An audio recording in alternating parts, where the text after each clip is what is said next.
Welcome to the most realistic bus simulator ever made. What's that I hear you say? The graphics look like absolute dog shit? Well, you have to give this game some credit. It was only released in... Wait, don't look at that. OMSI 2 is a game set in Berlin in the late 80s and 90s. Basically, the game is full of buses and shit. You drive the buses around and pick up passengers on a fully detailed one-to-one replica of real-life locations. Trust me, that size doesn't come without its consequences. So what's so special about little OMSI 2? Well, the buses are incredibly detailed. Just look at the manual that comes with the game. From the start, you have 4 buses available to you. First up, we have this exact bus, number 1749, was actually used as a reference when the game was developed way back in 2007, and let me tell you, they absolutely nailed the sound effects.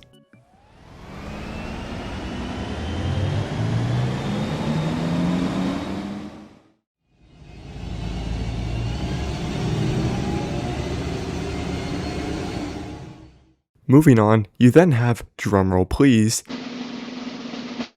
another. Thirdly, you have the smaller city bus, and then you have Bendy Boy. He's very long, and if you bend him too much, he could break. Now I know what you're thinking. Berlin Spandau in the early 90s, fully modeled replicas of MAN buses with detailed documentation on every single model's history? Who the fuck would make such a specific game? Well, good thing that you, a responsible player, chose to read the manual before playing. It explains this exact question. As children, we set off for school each morning, took our seats on the softly upholstered, fake leather seats of an SD200, inhaled that typical SD smell.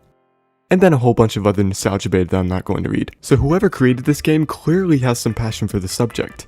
If only that passion carried over into the actual gameplay itself. OMSI 2 has become known not just for its super detailed bus mechanics, but also for its severe lack of playability.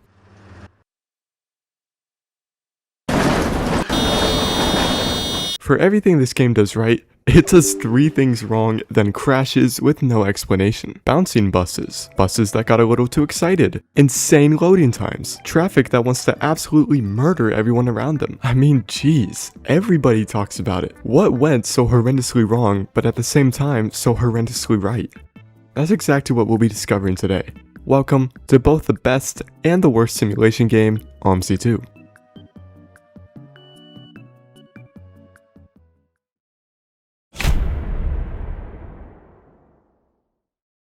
When you first load into the game, you'll be greeted by a somewhat overwhelming screen. Who the fuck is... In the top right, we can select our map and how we want to load it. It's pretty self-explanatory. In the bottom right, we have information about the selected map, which is usually in English if you're lucky. Otherwise, it's in German devil language. Yuck. In the bottom left quadrant, we can change the date and time. Changing the time, well, changes the time. The game runs in real time, so 60 minutes in game equals 60 minutes in real life. Changing the date, however, is where the fun begins. You see, the game takes place during a pivotal moment in Germany's history, and not the one I know you all are thinking about. The Berlin Wall, constructed during the Cold War, fell on November 9th, 1989, and that is accurately reflected in-game. The fall of the wall influences the game not only visually, but also by adding a new line that ventures into the previously blocked off Falkland Sea. That we'll get into later. Returning to the main menu, the last thing we have to see is driver profiles in the top left. Nobody uses that shit though. Let's load into the map then, shall we? Immediately we're asked where on the map we'd like to load. I chose Betriebshof Spandau, as that's the local bus depot. I clicked OK, and just like that, we were in. Is what I would say if the game didn't take nearly 6 fucking minutes to load. My PC isn't bad either. A Core i9, 32GB RAM, and a 2070 Super should be able to run this 2013 German ransomware without problems, but apparently not. When you look at the game's Steam page, it only requires 2 gigs of RAM to run. It's slowly starting to make sense. Now that we're finally in the game, it's not exactly clear what we're supposed to do apart from observe the T-posing pedestrians in the background. Now I'm not going to pretend like I have no idea how to play the game because I've been playing since it came out in 2013, but to a newcomer, it can be pretty overwhelming. Luckily, there are a bunch of in-game tutorials. Oh wait, a whole new section just for the tutorials? OMSI 2's tutorials are certainly interesting to say the least. When you click the tutorial button, a list of 4 tutorials, gradually increasing in difficulty, will appear on screen, and their descriptions aren't anything to write home about. Do you have understood the game and know how to drive a bus with or without passengers basically good? Then this tutorial is yours. I mean, come on. I get that it was made by people who clearly don't speak English too well, but that is just unacceptable for a video game released internationally. Let's start with the first tutorial, which covers basic game controls. When you first load in, you'll be greeted by an unfamiliar setting. It's important to note that most of these tutorials take place in the fictional town of Grundorf rather than Berlin. This map is very small and is mostly used for testing certain game features and such. On the right side of the screen, there's a small box that will guide you through the tutorial, and the grammar is still just as bad. Most of what we were being told was stuff that a 5-year-old could understand, but the real fun starts when it actually asks us to do something. We're made aware of a status display that we can show by pressing Shift-Z. It contains useful information about the vehicle, environment, and so on. The game asks us to open it, so I press the corresponding keybind, and absolutely nothing happens. Who would have guessed? Okay, that didn't work, not too big of a deal. Let's just move on to the next. Oh. Yeah, I don't know whose idea it was to lock each section of the tutorial until you complete the previous. I mean, it doesn't sound like too bad of an idea, but when nothing in the game works, you're just screwing over players. I restarted my game and took a gander at my controls to see if they were different, and what do you know? My debug menu was actually bound to Shift Escape. So, I relaunched the tutorial and tried it out.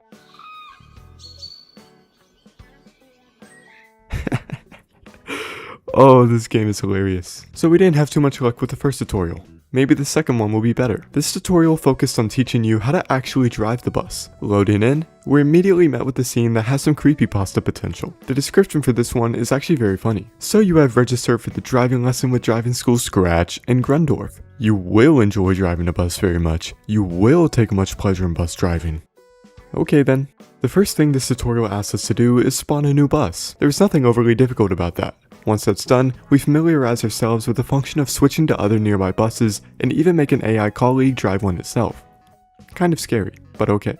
Returning to our main bus, we begin learning the cockpit functions. We're told the exact order in which we're supposed to press the buttons to start the bus, but it's just a clusterfuck of numbers that you can barely understand. Who designed this shit, and more importantly, who approved it? Now we turn our attention to the air pressure meter. This is important to pay attention to since key functions, such as the brakes, function properly only when there's enough air pressure. Please use the brake by pressing num2, the game says. Slight problem, however. I only have a 60% keyboard, so now this tutorial is bricked as well.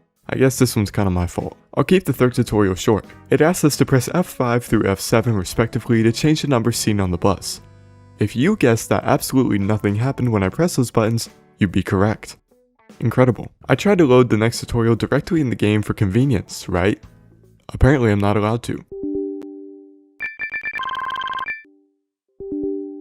In the fourth and final tutorial, I actually started making decent progress until the game just fucking froze.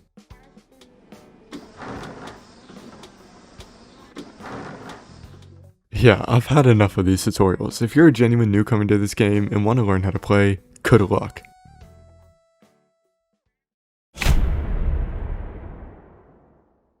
Now that we're done with the tutorials and know everything there is to this game, we could finally be a bus driver. I loaded into U-Ruhleben because it was one of the major bus stations in the game and immediately got rid of all the other buses. Nobody will be stealing my passengers. Of all the buses we could spawn, I decided to spawn the bendy bus first. Now, regarding the passengers, there is a ticket selling function. However, I've set it to simplified because I have no idea how to speak German or count money. The simplified version comes with keyboard shortcuts to automatically give change, receive change, or give the passenger their ticket. While looking for them, I noticed a camera that I had genuinely never seen before.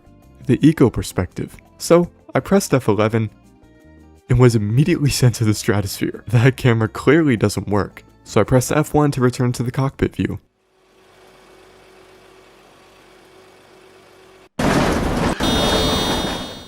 This game is fucking brilliant. I tried to place my bus back at the bus station, but it just fell through the ground immediately. Now, looking back, I could have easily just removed my bus entirely and spawned a new one, but I don't know why I wasn't thinking of it at the time. I tried to load a new game as well, but it wouldn't let me for some reason. What I'm confused about is why you're able to load a new game if it doesn't even work. The same thing happened in the tutorial as well. A quick Ctrl-Alt-Delete later, we were back in business. For this run, we would be doing line 130, which runs from U-Ruhleben to Nervenklinik.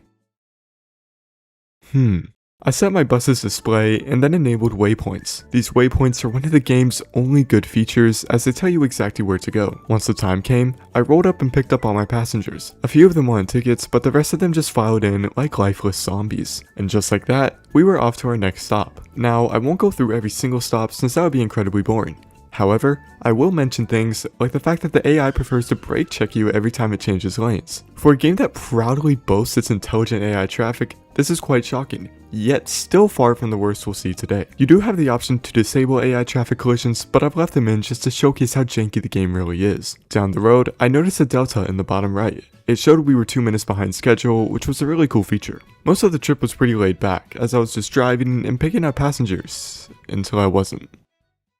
Eventually, I came across a huge traffic jam, but this wasn't just any traffic jam, it was an OMSI 2 traffic jam. I mean, how does this even happen, and why does it always happen at the same intersection? The cars started slowly sorting themselves out, but not fast enough because the game suddenly got rid of them all. Okay, one note, if the game has a feature to remove traffic cars that stayed still for too long, then the developers are clearly aware of the issue. So instead of fixing the major underlying problem in the game, they just put a band-aid on it and then advertise their traffic as realistic? Jeez, man. With all the shenanigans, the next bus had caught up to me, and I was shaking in my boots more than if it was Max Verstappen I was seeing in my rearview mirrors. Eventually, I came to my next bus stop, but apparently it wasn't on the schedule, and the bus behind overtook me. Now, I couldn't have that. I could not let somebody steal my passengers. So I sped up and took my place back.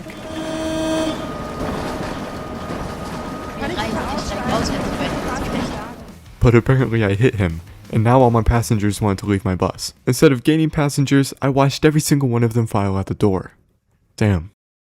When I arrived at the final stop, my timetable popped up and showed me how I did. All my arrivals were okay, but apparently I missed a few stops which I wasn't aware of. So that was line 130 done. Overall, it was pretty good. It took you through all the main points of town and had a lot of fun sights to see. Would do it again. Now we're on to line 92. I chose to drive a double-decker bus in the rain during rush hour. Definitely a good decision. The ride was going pretty smoothly until I reached the inner city section on the map where my performance dropped massively. I was getting no more than 10 frames per second. Then my game froze. Then it unfroze and froze again. It took multiple minutes in the game hitting the on-off switch before the playing experience returned to normal. Such wonderful gameplay. A little while later, I reached the world's most confusing roundabout. I was trying to go straight, but somebody in my lane was stopped waiting to turn right, and then I'll acknowledge that that accident was completely my fault. I turned on my hazards, called the police, and somehow only lost 7 minutes. If that happened in real life, we'd be there for at least 2 hours. After watching almost every single passenger leave my bus once again, I continued as usual. Literally nothing happened, and I reached my final destination, Fritzstrasse, without further incident. To access the next line we're about to do, you have to set the date to the post-1994 era. This line, line 137, starts in the same place as line 92. There's not really too much that's different about it. You still have things such as the same crazy AI traffic, you know? The only difference is near the end of the route, where instead of turning right to end at Fritzstrasse, you continue straight on. Doing so will take you into the rundown town of Falkensee that, as mentioned in the intro, was previously blocked off by the Berlin Wall. It's a nice little trip with some good scenery and some very realistic cows. The town itself is very cozy, and the route ends at the local train station. There's not really much else, and with that, we've covered all the major lines available in the default Berlin-Spandau map. So now it's time to move on to the other map found within the game. Here, we find ourselves back in Grundorf, the same map used in the tutorials. For this route, I decided to use the DLC bus, the MAN SL200. I can't describe it, but this bus just scratches so many itches in my brain. For the actual line itself, there's nothing special. There are only a total of 1, 2, 3, 4, 5, 6, 7 stops, ending at the local hospital. Again, this map is only used for testing or getting familiar with the game, so there's not too much to see, bar this randomly placed bus stop.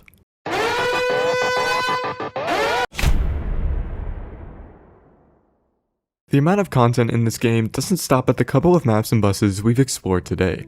In fact, it's only starting. The original developers of the game split ways in September 2014, but they didn't sell the rights to the game. This meant that pretty much anybody could approach Aerosoft, the publisher, and ask them to sell their DLC on the game's page.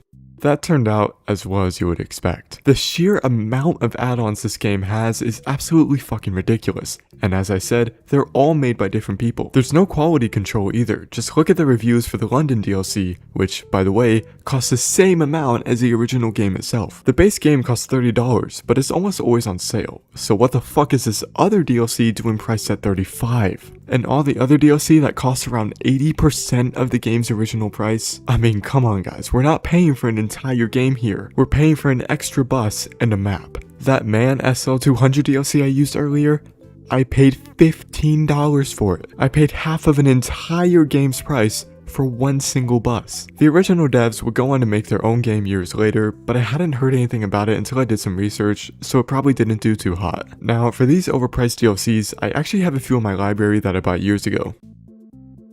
I don't know why people are so entitled to charge such high prices for content that doesn't even function properly, but as long as there are people who will buy it, they'll only keep going.